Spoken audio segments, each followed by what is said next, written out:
way. TSM on the blue team. And here we go. They are banning out Elise right off the bat. Misfortune being dropped away from KX. And wow, you just look at these bans coming in fast and furious. I'm excited to see what comes out here. And they are going to be, yeah, like you said, taking that away from Chaos. The Kale goes away right away. I'm interested to kind of see why the Kale was picked, if we can talk to the players later, because Reginald did not like his play at all first week LCS on Kale, and hasn't really gone back to it. And of course, this is the live patch now, 3.03, so this does have the Kale nerfs in it as well. But hey, it's one of his signature champions, so they've dropped it out for now. For sure. Now, what I want to point out is GGU. So I try to talk to the players as much as I can, and pretty much all of them said, "Bro, are you ready for Fizz? Bro, are you?" Well, they didn't say bro. I'm putting TSM puts in here, but they're telling me that Fizz is going to be the thing. Now, interestingly, TSM didn't actually ban a 6th champion. So they're going to first pick Twisted Fate, and here's GGU, the instant click on the Fizz. Instant Fizz. Now, this worked well. We kind of discussed this. Mega Zero did lose an early lane to Fizz, obviously on another team going on a tangent here. So Zion Spartan has that early game. We know Mega Zero is good, so he can go up against Dyrus. They've battled, but it was missing the fish in the late game, just missing all the fish. Well, we'll see if he ends up landing it here. The Singed being grabbed right off the bat. That's already been locked in, and that's pretty much guaranteed top lane Singed. I mean, we see Fizz in mid as well, players like Tabs, but they show the icon, but they pick other things, Singed and Lulu here. So they've got really, really good initiation so far. We've seen Singed be a sort of perennial first pick in the North American LCS. Let's see how Zion Spartan does on it. And we may actually see, as he has hovered on that Thresh, as well as the odd one looking at that Jin Zhao. Like we said, we are on the patch 3.03. So Xin did get a little bit of that balance change to him, but he's still being used. They like him. He still has that kit in the early game to be aggressive. All right, so we're going to see TSM really with a lot of gank power so far. Again, they keep clicking Fizz. I feel like I'm Kobe right now with the Jungle Kassadin, where I keep saying it, and I'm like, guys, he told me backstage he was going to play it, and then they just troll me the entire time. So, GGU likes to troll me. I'm going to be honest. These guys are good trolls, so of course. We'll see if that ends up happening, though. Meanwhile, yeah, TSM, very, very good, aggressive team. They're going to be able to find kills pretty much in any lane they go for. Gilligan University, I mean, you talk about the unorthodox picks. It could be Jungle Singed. It's something we've seen. It absolutely could be. We kind of look at, the picks at the bottom. They have their 41% Lulu, so a comfort zone coming in there for them as well. Thresh on the other side, not picked or banned here coming in for these guys. So we may see something new from TSM. Usually they're the ones to take a really good strat and just tweak it when they need to. Right here, we could see a little bit of newness. Well, already they've picked up something very interesting. I want to say it's Jungle Zed, actually. We see that out of Korea a fair bit. Zed's actually the most banned champion in Platinum or higher in Korean ladder. So you don't say. Yeah, he's super popular. It really is scary to watch. I'm on a bit of a Zed crush. And the thing is, you mentioned the unorthodox picks. I mean, Intended is a guy who plays a lot of really weird stuff. We saw him on Jungle Leona. We see him Jungle Elise, and he drew the ban from that one. Jungle Zed's my guess here, mid Diana, top Singed. Looks like they're somewhat taking out a few threats for TSM, really leaving that Reginald just to the assist lane, but will they be able to get it? Chaos playing for late game, so really Twisted Fate's going to come in there to try and feed him for that. They kind of have a mid to late game, but will they be able to use it? It's a dive comp, right? GG is going to be in their face all the time. I'm honestly very, very afraid for Chaos's Kog'Maw right now. He's got Barrier, which will help him a little bit. He's got a Thresh on the team, which is nice. But you've got Diana, Singed, even Lulu, and Zed, who are going to be in his face. Lulu will assist from far away and get a knock up there. But they've got a lot of damage, and there we go. It's going to be Don't Mash Me on Vayne. Wow, Vayne coming out. So we actually not only double lift, only plays Vayne now. Nope. Looks like Mash Me is going to do that. Twitch was even left on the board, but maybe he feels too focused in a Twitch game. Obviously, also seeing Twisted Fate on the board, that'd be easy bottom lane ganks all day. Well, we'll see what ends up happening, guys. Quick commercial break, and we'll be right back with Game 1, TSM versus Good Game University.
Hey everybody, welcome back to the show. We are here in game, Major League Gaming. Team Solomid on the blue tide, Good Game University on red. Let me hear you guys in the audience. Do you want TSM to win this game? All right, we have GGU on your red side. If you would like to see GGU take game 1 on TSM, the game of the day, let me hear you for GGU. All right, so our first LCS match underway. We're going to see what these teams have for their setups. Just kind of back and forth right now. That's line of scrimmage setup. Nobody wants too much aggression. No, not at all right now. You're kind of just seeing everyone panning out. Interestingly, though, we actually see Vayne running up the top half of the map for Good Game University. So right off the bat, GG looking for a bit of a lane swap. We'll see what happens from that one. Meanwhile, standard setup so far from Team Solomid. Jinte just left his sort of mid lane sort of ward allotment down. He's watching the upper river himself. And we're just going to watch as TSM starts up the double golems. They start Zed up in the jungle on the Wolves, so he will start blue as well. Or I shouldn't say as well because Zinj's starting red, but we're going to have Zed start blue, see what pans out. It looks like Dyrus and Reginald are coming down here to free up some experience for themselves, or give themselves some experience to start. But yeah, we see, like you said, the jungle starting off. There's Reggie and Dyrus, the odd one, on his wraiths by himself here. So we'll see if this kind of turns out different for them, if he gets help somewhere else. Well, we'll see what ends up happening. Of course, we see Sinjao. He should be getting the support from Thresh. Actually, they're running up Kog'Maw as well. So Chaos will actually miss a little bit of experience in gold by supporting this Lizard buff, but supporting your jungler that much more, giving him the extra time there, letting his health bar be higher when he finishes this Lizard camp is much, much more important. There's his level 2, and he's going to finish this camp pretty easily. He still has that smite, so he'll be able to get around to the other side quite quickly as we see where Zed's going. His blue, Nintendude is making his way to the other side, so they're just about timed exactly, and they're going to be on that top side, so we may see that 2v1 coming into play for the gank. Yeah, we'll see what ends up happening. Of course, both junglers are heading for the top half of the map. You've actually got a ward right above the blue buff, so it's going to be a 2-on-1 in GGU's favor. Bloodwater going to put a ward down in the brush. Ooh, odd one killed the ward. Nice reset there using his Q. Wow. It forced him to back off. So they aren't going to get the vision they want there, but it looks like Nintendude still is thinking about pressure. He's kind of keeping himself out of the lane here. He may try to go in for something, and it looks like Freak, he is just toying with going in on the odd one here. His mana bar is quite low. He know it got pulled. Odd one's going to be dropped a little bit low. Here's Nintendude. He's going to find him. Will he get enough damage? A little bit there. Still Bloodwater coming down from the top side. They have that ward on the top to make sure, you know, Vayne keeps vision on Rumble. They have vision of anybody else coming in, and they get to steal away for Bloodwater. He's going to be able to poke that lane out so much more. Wow, that was very, very impressive. They actually did something crazy right there. They had Nintendude actually smite early, and I think they just threw off Odd One's time because Lulu actually last hit that. So Bloodwater's got a blue buff and is going to be putting a ton of pressure on this top lane. So it looks like Dyrus going to see what he can do. We'll meet back with him in just a few minutes in that top lane. Bottom also getting the same treatment, though, especially in Chaos. Just knocking down on Zion Spartan auto attack after auto attack. And you know how annoying it is to play against the Thresh. It's pretty harsh overall. I actually want to point out sort of how these turrets are faring because the top turret is down about at half health now. Mash Me and Bloodwater putting a ton of pressure there. Meanwhile, Zion Spartan's turret at the bottom has a lot more health. There's a bit of a push lead here for the Vayne Lulu lane. Again, blue buff Lulu is going to be an absolute terror here. So we do see this could be that 2v1 push strategy coming out if the junglers can get back for a stronger gank the next time. Usually we didn't see them meet in the jungle as we did this time in previous week of LCS and the 2v1 strategy, but that slowed things down a little. We did see that Marn was able to thwart this strategy entirely by swapping the lanes back. We'll have to see how these two do it to stop the damage now. Well, they've pulled Nintendo towards the bottom half of the map right there. They're looking for something, but he's been knocked back. They're still going for it, though. He's put the slow on from Zed. Get some good damage. They do get that flash Freak, so a lot of pressure everywhere. Not huge impact plays, but it's just setting it up for the next few minutes. And speaking of setups, they've got Oddman right on the side. Reginald's going to lock the gold card. They don't find too much. Doesn't decide to go in. They weren't just happy with the flash. They want the kill here. He throws down the shield. He's not going to be able to stop it out. They get the flash. Can they get the pop-up? First blood coming in for Reginald. Absolutely amazing gank right there. You can hear the crowd behind us. Gotta say, I've missed that whole crowd interaction. Thank you guys, by the way, for coming out here into Dallas. Gotta love that crowd. You guys are absolutely amazing. Thank you for coming out. Meanwhile, this mid lane, look at the pressure there. Oddwin and Reginald. Now, normally you see people recall back using their first blood gold to buy some items and put pressure that on their lane because they've dealt, they've done damage, they've got items, but they actually go for the turret pressure there. It's down below half. That's going to make GGU think a little bit because that turret could go down very quickly. Looks like Dyrus pushed down to his second turret. Zion Spartan's actually able to kind of push his lane out here. They're giving him a little bit too much room to mess with.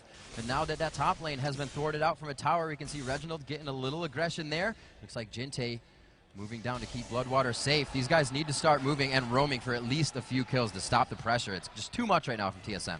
And of course, you're even seeing like the lanes that are sort of underhanded do really, really, really well. Look at the 29-9 in minion kills. Dyrus in a 1 vs 2 lane is almost outlast hitting the solo mid players. Like, that's an incredibly great performance there from Dyrus. He's going to be a huge factor this game. I'm going to actually recall my last statement. TSM's putting pressure on, but I thought they had a lot more damage on this bottom turret, and it was way prepped to be taken down. So mid and bottom, a lot stronger than I thought. GGU is actually holding off that stave of first blood aggression.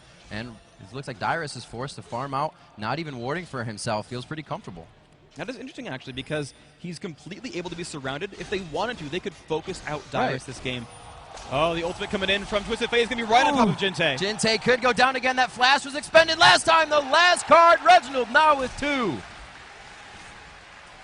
Dude, the gank pressure from TSM, that is so strong. Sinjao TF is a great lockdown combo, and there we go, that pressure on the turret. Actually running away from Nintendo here. They don't want to put out apparently that much pressure because they're afraid of the Zed, so they're going to bang that one off. We're seeing this 2v2 now at the bottom lane, and suddenly this is looking a lot better for Team Solomid. They're up 1,000 gold so far, despite being down a turret in this 2v2 bottom lane. We'll see how it pans out. They're up 100, or 10 minion kills actually in the bottom lane. Yeah, this is really where you can see a team start to take the advantage back, right? You switch your lanes up, it's going to be CSing against the other support in the AD carry, and this could be very big for them. If Xpecial doesn't play this right, really this bottom lane is a battle of the supports. Who can, you know, position better? It's all about the ADs to just right-click. And we'll see what ends up happening here, of course. Thresh versus Lulu are two very aggressive pain-in-the-side supports who like to put in a bit of damage. Neither can sustain health bars either. There we go, a little bit of pressure there onto Bloodwater, putting him pretty low. Ooh. Bloodwater gets leashed in there, and Chaos good at the last few attacks. His shield, the last one travels from the W. Chaos picks one up 3-0 at 7.5 minutes. Absolutely amazing laning from these TSM guys. Jinte off to the side, going to grab blue buff for himself. And I just want to look at what these guys are trying to do here. I mean, Team Solomid have done a really, really good job of controlling the map overall. They honestly have won all of their lane matchups. Chaos is winning in minion kills against Don't Mash Me. You see Reginald, just with the help from Odd One, is just completely crushing the mid lane. And Good Game University, they need to find something really for themselves. Nintendo's only really ganked once and forced to flash the bottom lane. Then he didn't revisit that lane and push down Thresh. So they've got to find an opening here, and I don't know if this lane gank's going to work. He almost is. He could hit level 6 as he goes into this, but I don't think the minions are going to die. They won't get it. They get damage, though. Zion Spartan coming from the backside, but he gets CC'd up. Can they get the flop on? The damage goes down from the poison. They find a kill there, but Chaos is going to try to do what he can. And the barrier goes off as he backs off. He flashed as soon as Nintendo used his ultimate. He knew that the ult's going to go through and it will hit. It will chase you through a flash. But as soon as it lands, he timed it, flashed away to dodge all the damage that would come after the ultimate, and that allowed him to not take too much damage from the mark. He put on barrier to take a little bit less damage, and he survived the encounter. Trying to just poke away here. That Living Artillery comes in with quite a bit of mana cost, but Reginald coming in to try and help here, gets the gold card down, and a great deterrent on the turret. They knew there wasn't going to be the burst kill there, and it was going to be a real scrap kill if they even got it. That was actually a pretty impressive showing of sort of constitution, like, yeah, chutzpah is the word I can think of. I don't know. That was random. But basically, yeah, like, Chaos in a willingly 2v3'd into that lane and said, I will support you, Reginald, and he pushed him back. That was actually pretty impressive to win a 2v3 straight up. And we see the Odd One and Dyrus milling about the jungle. They've taken that top turret out finally, so Global Gold kind of evens out here, except for that first blood and 2 kills. This middle turret looking prepped to be taken down as well. Jinte coming up now has his flash again, so he can be a bit more aggressive here with his Qs and get himself in. But it looks like he's just going to go ahead and give up the turret. That is absolutely the right move there from Team Solomid. They worked on it from day one. The very first gank, they sat there and pushed that minion wave and put the turret down to half health. Second gank, they did the same thing until Zed showed up. Finally, they get control of the map, force Jinte out, they go for the turret. I really think GGU would have had the right idea if the kills weren't going on to Jinte so fast in mid. You could have just seen that Vayne and Lulu pressure Dyrus constantly top, but they've left him. TSM has taken a complete control over this game quickly when the lanes swap back after they lost a turret, which is kind of odd. Yeah, they've completely controlled the map. It's amazing that, you're right, the first turret kill did not shake them in any way whatsoever. They focused their attention elsewhere. They left Dyrus alone and said, look, go ahead and lose your turret, not a big deal. We'll get advantages elsewhere. where KX had a safe and free lane. They didn't even swap him anywhere. He's been farming the whole game. They put the pressure onto Jintae's Diana, did a great job there, and you're just seeing really, really nice stuff from TSM. They're controlling the map. 83 to 67. So even that the swap lane didn't help them in the early time. And like you said, Chaos left to just farm. They want the third outer tier turret here, and it looks like they may try to get a kill with it. Oh, that just misses, but they get a beautiful equalizer down against the wall. Reginald to come in and solidify any kills that were walking away. It looks like Nintendo may be able to scrap it out, and they're going to continue to push. TSM has full map control. Absolutely amazing gank right there, pulling basically everyone into that fight. And I want to hand it off to Reginald, actually, who ulted in and knew that Bloodwater was going to die anyway, so he stunned Nintendo instead. He stunned somebody else, said, maybe we can follow up on this guy because I know you have that kill for free. And a team with so many teleports, they are not able to react to the speed of Team Solomid's just Destiny right now. And their movement around the map, they've been walking through these wards. They didn't prep that bottom turret. Team Solomid is not allowing GGU to find out what they're doing right now. They're just being so sporadic. They've taken down all three outer turrets. They can mess with Dragon whenever they want now and kind of, you know, position for that fight. And even the items coming out. Wow, I forgot this word. A BF sword and the pickaxe coming in to the Doran's blades, right? Where's the damage going to come from there? Silver bolts are great, but not if you can't back it up with damage. And just look at the gold between the two AD carries, actually, because you've got Vampiric Scepter, double Doran's blade, and Berserker's Greaves, but he doesn't have any gold to back that up. He's got 560 gold. That's basically nothing on Vayne right now. He's a full 1,000, well, shoot, 1,400 behind his lane opponent there, which is hugely massive. And I also want to point out how good TSM's ward coverage is. They have 2 in the upper jungle of GGU, so when they go for something, they didn't stop him at the red buff this time, but they've got map control, which is hugely important. And you know what? Got to give some credit to TSM as well. From the beginning, when you come up against a team that doesn't practice with somebody, that they do know where the comfort zone can be knocked off quite quick, they focus Jintae right off the bat. And Jintae is a very good player, but with the cohesion of a team, to knock somebody like that out early, it just makes fighting as a team a lot harder in the late game, especially since they haven't had the practice. Yeah, it was an absolutely great set of ganks right there, giving TSM the lead, basically, because they got Twisted Fate. And the thing is, you look at this mid lane matchup and you see 96 to 101. Jintae, despite dying twice, has done a really good job heads up in lane. For sure. But they knew gold card into Xin Zhao is pretty much a guaranteed gank against a melee champion. It's a really good read in the lane and saying, yep, we can get this kill and we'll go for it. And they even kind of swapped it around with how Odd1 would go through his jungle. They took his wolves. He wasn't able to get that. He was thwarted at blue, so that took him longer. Still was able to find the first gank in mid. So that just goes to show Odd1 really just been keeping himself in this game after all that pressure.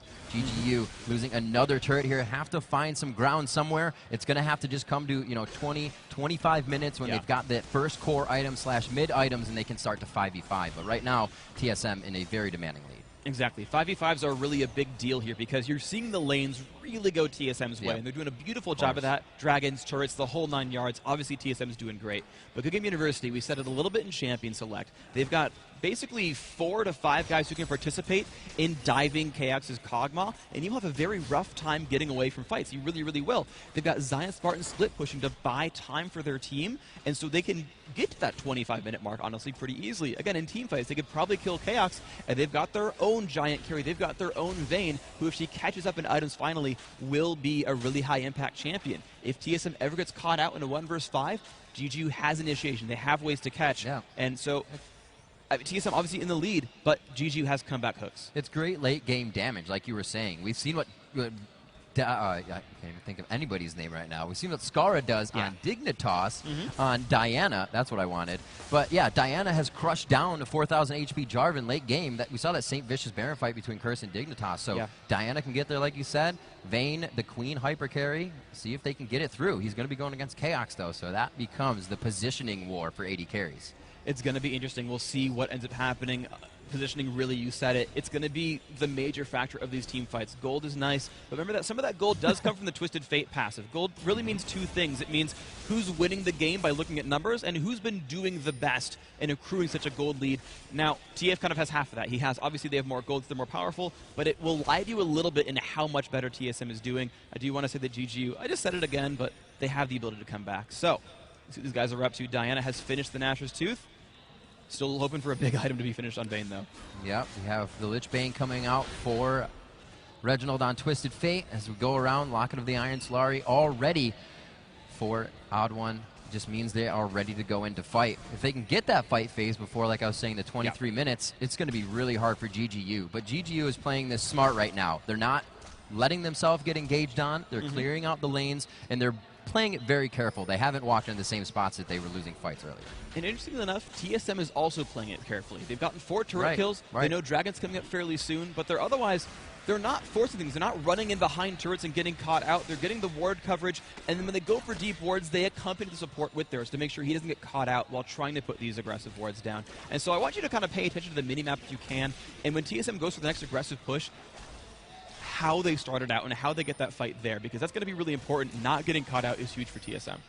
And we can even see kind of in Zion Spartan's build, which I think is if not the first time he's really pulling out Singed in the LCS for us, but he's going for everything that's just going to stack and allow him to keep pushing that lane. More mana, Catalyst, once he levels off the push, he keeps pushing the lane. So they're not even really ready to fight right now. Nope. They don't want to see that engagement. And the safety from both teams is definitely showing here. I think it's been a lull for about 4 minutes in. As we look at the kill score, 4-1 happened quite fast as Reginald was able to come out quick there. But at 26,000 gold to 20,000 gold, that lead could definitely be what they need. They're going up actually onto Zion Spartan. They get the lockdown freak, but I don't think he's going to be able to make it in range now. Equalizer just hits. He does get out of that one, throws down the ooze, and he may be able to just walk this around. Jinte actually came up to the fight as well after teleporting here. The gold card goes out, but they're going to be able to throw it around, and Jinte puts himself in a bad spot. That was a bit of a failed counter gank, unfortunately. Zion Spartan gets out. That was nice. Jinte burned teleport just to die. A bit of a mistake by him. The rest of TSM have now grouped towards the top lane, and that was what they were looking for. They had ward coverage over Dragon. They took that one for free. Then they found a kill on Zion. They found pressure on a Zion Spartan. Destiny came out. They found an overextended lane. They ganked from there. And now they get to push down. They got a 5-on-4. This is their turret. And this happened during the kill. They were probably getting this kill, and they're saying, we're going to get the kill. There's going to be a kill coming in, and the entire team was already moving to the top lane. Yep. There's no reaction for this turret not going down. Exactly. And the ironic thing, of course, is that Reginald actually recalled back after that, being low on health. But they knew mash moves in the bottom lane. They still had a 4-on-3 up top. They said, yep, we have the numbers advantage. GGU did not even try to defend that, and not risk getting Thresh hooked or Sinjai ulted into the team. So they gave that one up, and that makes turret number 5 here for TSM. 8,000 gold up. Those of you just joining us, we're here in the first LCS match of the weekend here at MLG Dallas. We got a whole lot more coming over the next 3 days. And be sure if you miss anything to head over to NALOLesports.com. You can check out all the matches, also the schedules of what's going on. And if you are from EU, be sure to choose your region at the top. Right now, 18 minutes into this matchup here, your Major League Gaming Winter Championships, we have 5-1. The kills kind of spread out actually for TSM, which really bolsters the lanes that were already winning. 2 in mid, 2 for the AD carry, which are already, your carries. They're called that for a reason. So that's scary coming in. The BF sword coming out. Carry. Scary carries, exactly. Mash me with the BF sword finally, and a little bit of sustain from the Scepter, but there's no burst in damage for him yet. That's going to be big. The Infinity Edge already finished on Kog'Maw, and he's already on the outside of the fight to just pour in the damage. And he's already even picked up a red elixir as well. Chaos knows he is under pressure from Zed.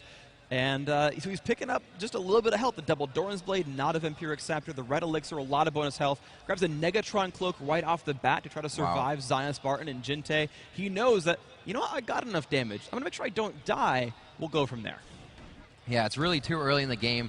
You can just look at the health bars on the side of GGU. An Infinity Edge would pretty much crush each one of those. Obviously a little less for Zion Spartan, but that reflects in the inventories. Where's the armor yet? Where is anything? Singed is still trying to push to push the lane. He's not even ready to take damage. Not really, no. I mean, he's got enough money to start the upgrade to Rod of Ages. He's got 900 in the bank himself, but you're basically seeing everyone on GGU just spending money as soon as they get it, trying to put their items together. You've got Zed starting for Blade of the Ruin King now. He's got the Cutlass, but he's still got about 1,800 gold to go until he can complete that item. That's a pretty big deal right there. Meanwhile, you're seeing just completed items everywhere else. It's really the major story is when you look at that bottom scoreboard, look at the very innermost column. Is that a big item for any of those players? Merc Treads, I mean, Nashor's Tooth Bloodthirster are okay, but you see Infinity Edge, you see Lichbane, you see a Ruby Sightstone, I guess on both sides, but you got the Locket of Iron Solari. TSM very much ahead in items. We'll have to see what they can do as they thwart possibly another turret here in mid, or is TSM going to be able to grab this? We do have Zion Spartan, bottom lane, his Ghost is far from, actually just came back up rather, The teleport is up as well, so they could initiate something off a false start here if TSM messes up, but we haven't seen that yet. 20 minutes of pretty darn good play from Team Solomid, always capitalizing on any advantage. It's not been a team fight and people have to back. It's been a team fight and a turret for them. A team fight and a turret. They're always advancing, and that is such a hard thing to stop when you can't get any room to breathe. And they're in position to start Baron right now. You can see they've shoved out the mid lane. They've got just a network of wards covering the exit from GGU's base towards the Baron pit. They have a pink ward on Baron, and they have Reggie shoving out the bottom lane while still in range of his team with his ultimate to keep the split push from Zion Spartan picking up any free turrets. It's a really good opening. They've actually got the surround. Zion Spartan doesn't know what's happening. Pops his ult, has to run. He does have the ulti popped. No teleport coming in for Diana, so they can't really turn anything from the front and back and pinch in TSM because they did put themselves in an odd spot there. But GGU is really super careful, turtling this one out. Even if TSM had Baron right now, this is what you would see. So GGU on that careful mode. 21 minutes in here, guarding one of their last outer second-tier turrets. And TSM doesn't want that to happen. Oh, not at all. So we're going to see Reginald poke from the side. You can see him actually duck into the fog of war before he pops that Q. The wild card's going out. And you can see Zion Spartan is shoving the mid lane. He is not there to defend his team. TSM knows they can dive in aggressive, take another turret for themselves, 5 versus 4. And the pressure is just still theirs. It's a crowd control formation of one on top of the other. It's not even like you could pick somebody out of TSM's composition if you wanted to. You're just going to get super locked down. It's going to be either Special, it's going to be Odd One, it's going to be Reginald with a yellow card. Dyrus can throw it on the ult. They can just choose to get out of the fight altogether. They have so many options with this composition. I really like it. It's absolutely great. You're seeing GGU just desperately try to pick up farm. Vayne over the top-hand side, trying to get a little bit of farm, but here comes TSM into the base. You can just see what their movement is doing. Zion Spartan wants to put himself in the front. Jinte goes in and throws the shield on. There's the Lulu ultimate, but Jinte is still getting crushed down. The health bars for GGU are almost non-existent now as Dyrus goes into the fight, keeping himself alive with a sliver here. It's all up to Mashme. A beautiful living artillery from Chaos takes down Bloodwater, and they look to grab the first inhibitor. There you go. That is a 4 for nothing right there. A lot of them at low health. You can see that gold advantage, what it meant for them there. The level advantage as well. They were just able to survive those fights just barely, despite being engaged on their turret. But Mashme was far away. They couldn't fight a 5v5 right off the bat, and it really kind of made them suffer there. TSM happy just to make their way out, recall in time, not give up any map objectives. They grab the dragon on the way out, but they're in complete safety here. And we have about a 12,000 gold lead coming in now, and 7 turrets to 1. There's about 11 turrets on the map, and with 7 down, that makes it quite hard to defend pretty much anything. So it's all around the horn right now in the front of the base for GGU. They have to be able to spread themselves thin, and right now that makes it even harder that they don't have the items. They know they're going to have to be stopping split pushes, and it's going to be big trouble here. 24 minutes in, 9-1. We just said that gold lead was about 12,000 in the lead, and that's really coming. Chaos now with 3 kills, 2 assists, 2 kills for Reginald in middle with the first and second blood of the game. They've really been pushing the advantages. And meanwhile in the top lane, Dyrus actually puts out a quick laugh as he chases out Zion Spartan, forces him to pop his ultimate. And so you're seeing any sort of heads-up one-on-one. They're forcing... I mean, Sage is supposed to be the king of split pushing, king of one-on-one, who just does not care if someone's chasing him, and that is just not the situation here. Good Game University. Yeah, they can grab the Lizard buff. That's kind of nice for them, but you're seeing anytime someone from TSM shows up, they say, you're right, it's your jungle. We'll back off. And Jinte grabbing it. You can just see how much consideration they're putting into bits of damage here, right? Jinte's going to be in the fight. He'll be swinging at people more. Vayne could get crushed down, so let's get the few, maybe 100 damage we'll get out of the red buff. They're really trying for everything here. They're doing what they can. Of course, Jinte, unfortunately, with a pretty rough game, 0-4-0, was not part of his team's 1 kill. And of course, was focused down in the mid lane. You're seeing the poke come out from Chaos. Already chugged that red elixir himself, so he is durable. Shirelli is up there on the team. It's going to help them quite a bit when they want to start a fight, and they are just taking this turret ever so slowly. Having flashes down isn't even making Team Solomid less aggressive. They're still in the faces of Reginald and also Special, tanking turret shots there every so often as they just go in for some red cards, right? Red card can just be fountained, but that doesn't matter to them. They just want to keep the aggression on, and they want to start playing with the heads of GGU here. And here they go, the pressure onto this turret. They sent Singe top, which means that turret is theirs. There's a locket of the Iron Solari going down. Everybody's going to be nice and protected for the bit of damage that they tried to get there off of Nintendo Axe. Another inhibitor, and they're actually just able to focus on the bottom super minions coming in here. This gets taken out, Freak, and it looks like they're going to head towards the top side. Yeah, there we go. GGU just refusing to fight on bad terms right now. They know they're a team fight away from losing this game. They need to find just the correct initiation. The problem is, I don't think TSM's going to give them that opportunity. They're just happily pushing forward and not taking any risks. The turret is theirs pretty much for free again. There's a dash in. Actually, Zin trying to get a little aggressive. Jinte, however, put himself in the middle of the fight, and he is going to get obliterated down. Nintendo X forced out of the fight as well. They were able to find Dyrus, but there's still so much damage from these Fed carries, as we said before. Chaos picking up another kill in that fight, and it looks like they grabbed the third inhibitor and possibly a final push. This could very well be that final push, a 3-1 in that fight right there. Everyone else tanking it up quite nicely. No inhibitors alive. Minions flooding into the base. This is going to be their Nexus. The first turret going down here. It's going to be Mashme and Bloodwater just kind of hanging out. They know it's going to happen. They can't do anything to get in. The timers are only at 10 seconds here. They made this one quick. TSN coming in, looking for blood, and they found it. Able to take down GGU in game 1 here of the MLG Winter Championship. Awesome play by TSM. Complete control, really, from second number 1. Lane swap, lost the turret.